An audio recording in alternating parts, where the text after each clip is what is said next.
Yo, what's up? It's the one and only Hip Hop Gamer, Hot 97. It's going down right now. Oh my God. I just had to do this real quick.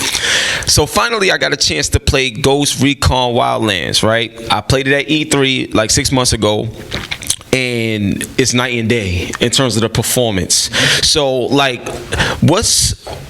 how did you guys redefine the brand name Ghost Recon? Like, what was the immediate goal that y'all wanted to do to change it up? Because this is nothing like the Ghost Recon of the past. What's up? So it is and it isn't. Like, we've got a game that's made by, in part, the guys that had built Ghost Recon before, so they know the brand better than anyone.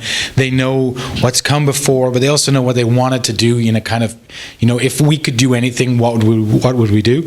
And so that's where Wildlands came from. It was like a passion project of saying we want to make it open world. We want to put the choice in the player's hands, that total freedom of choice to do whatever they want, to move wherever they want, to do it how they want, to write their own stories, no wrong answers, and just put this kind of tactical military shooter in a beautiful world and just kind of set the players free. Yo, now I'm gonna tell you right now, Far Cry 3 was one of my favorite games from Ubisoft because of Voss. Voss was one of those gangster badass characters.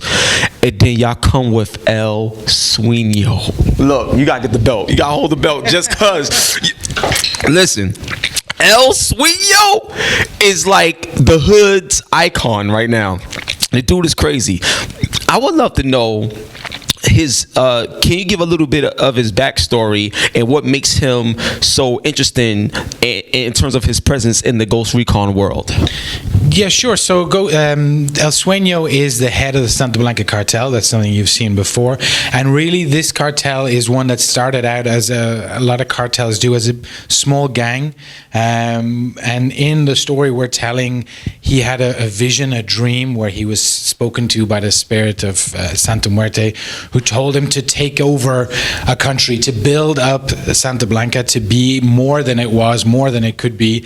And so, through torture and killing and awful things, they grew their organization. They got the followers in. They, instilled fear in everybody that dealt with them, and then took it to the next level, right? So took them into Bolivia, made deals with the corrupt government, frightened the people, and turned the whole country into one massive drug production area. Do y'all hear what he's saying? Like, this joint is so gangster right now. Like, now the next thing I want to say, and this is a big question, this Sunday I always wanted to know. Now, when it comes to the overall brand of Ghost Recon and what you accomplish here, will we see the Ghost Recon brand go beyond gaming? Because like we've seen it with Assassin's Creed recently, go to the movies and stuff like that. With what y'all did here, I could see this existing in other platforms. Have y'all ever thought about that or talked about it? So it's exciting to think about. Right now, we're here just to focus. This is a massive game. There's a lot going on. And so we're just excited to put that in your hands. You got to play solo, you get to play co-op, you're playing on console now. So this is what we're focused on. This is what we're excited to show. No doubt. Now, I see that we're playing on the PS4 Pro from testing it out here. What about the PS4 Pro will we see in terms of differences between PS4 and PS4 Pro? Did y'all do anything to utilize that extra power? Because look, this is an open world game, and when I mean open world, this is the absolute biggest world that y'all created from the Ubisoft brand. So I know y'all had to tap into that PS4 Pro power. Can you give us a little bit of information on what you was able to accomplish utilizing the PS4 Pro? So the game is out, in fact, on PlayStation 4, on Xbox One, and PC, March 7th. But really what we're trying to do is maximize the performance no matter what the platform. So we don't have any platform specific. It's really more about just making sure we squeeze out every bit of juice we can from that platform. I got you, because I was gonna hit you with that 4K question. You know what I'm saying? Like, I mean, come on. Like, after looking at the graphics, like we need 4K. Like,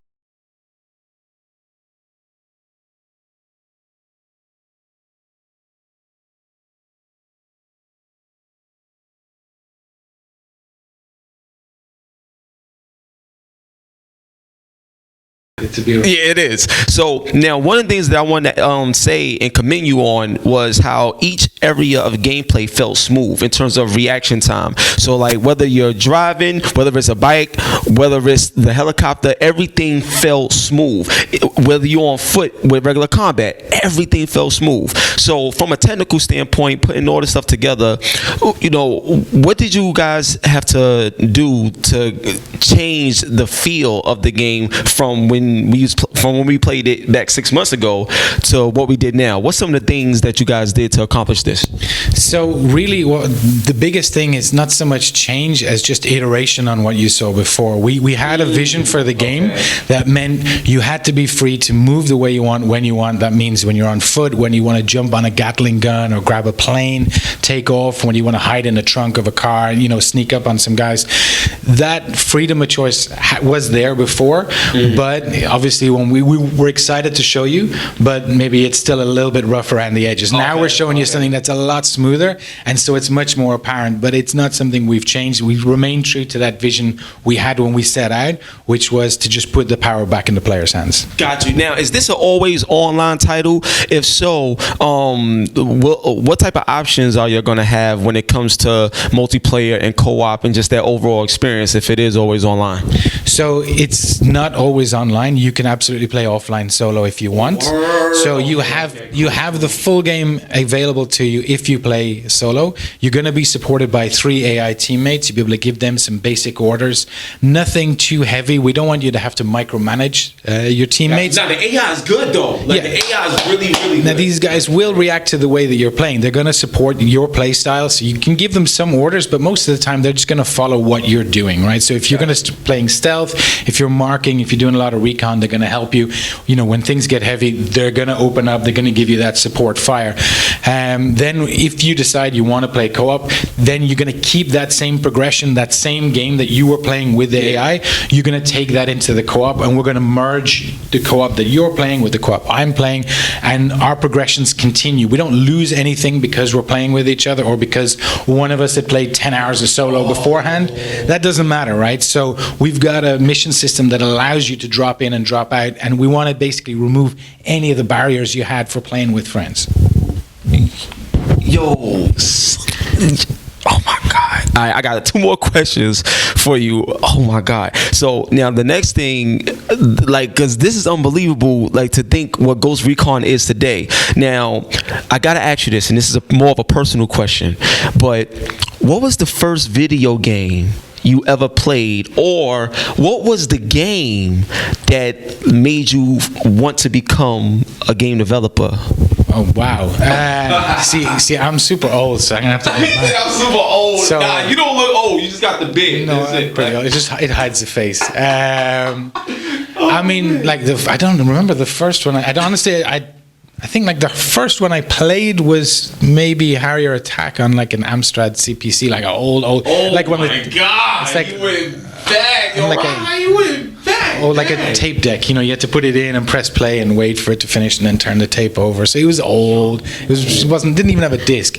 Oh my God! But I think the one that just had me playing and couldn't stop playing and just obsessing was probably Street Fighter 2, and then that was me done. Then I was convert. I was always playing before that, but that was the one that I think I probably obsessed about so much that it was okay. This is going to become a life choice. You know? Got you. Now, one thing I want to ask, and this right here comes from a lot of conversations that I have with my friends. So back in the day, right? Like let's say you play a game, and if you end the game on hard, they would like show you extra footage of the ending if you ended it on hard, or like certain things would happen depending on the difficulty setting that you set it. So in this particular game, is there anything that you would like tell fans like how they should play it, or the best way to get the most out of Ghost Recon? What would you say to those fans? I think it's really,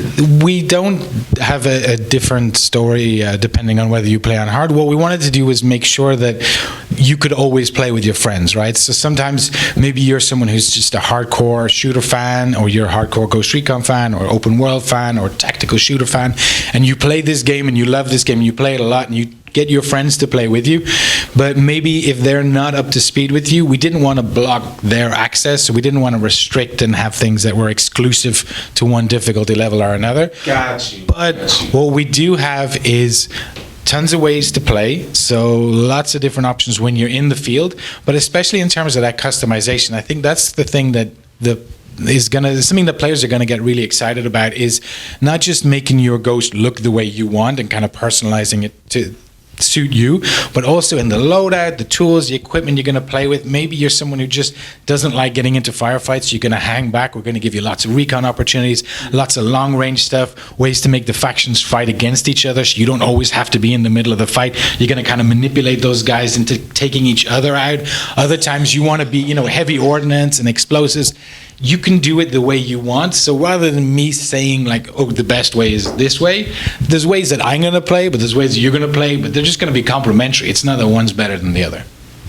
Wait. I know. I lied. All right. I said two. I lied. I said two questions. I'm one more.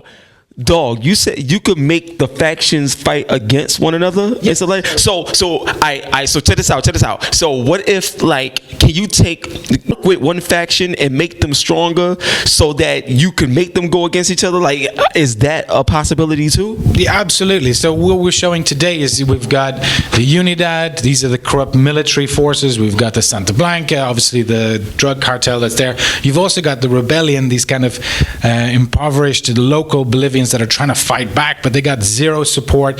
You can help these guys out. If you do, it's not just going to be direct, hey, you help me, I'll give you a bonus. Actually, as on top of that, you're going to see them more in traffic. You're going to see them in events in the world. You're going to change the world dynamic by your actions. Those guys are going to spontaneously attack each other. You can use flare guns to direct Unidad helicopters against Santa Blanca if you want. It's up to you.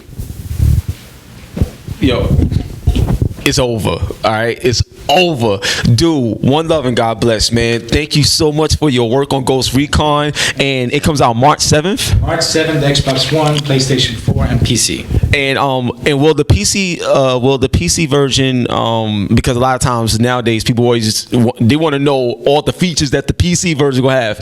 Will it have all the bells and whistles in terms of performance? We're looking for SimShip maximum performance on every console. It's over. All right, look, one love, God bless your boy HipHopGamer on your hot 9-7 every day. That's my word. Gangster, we out of here. Ghost Recon.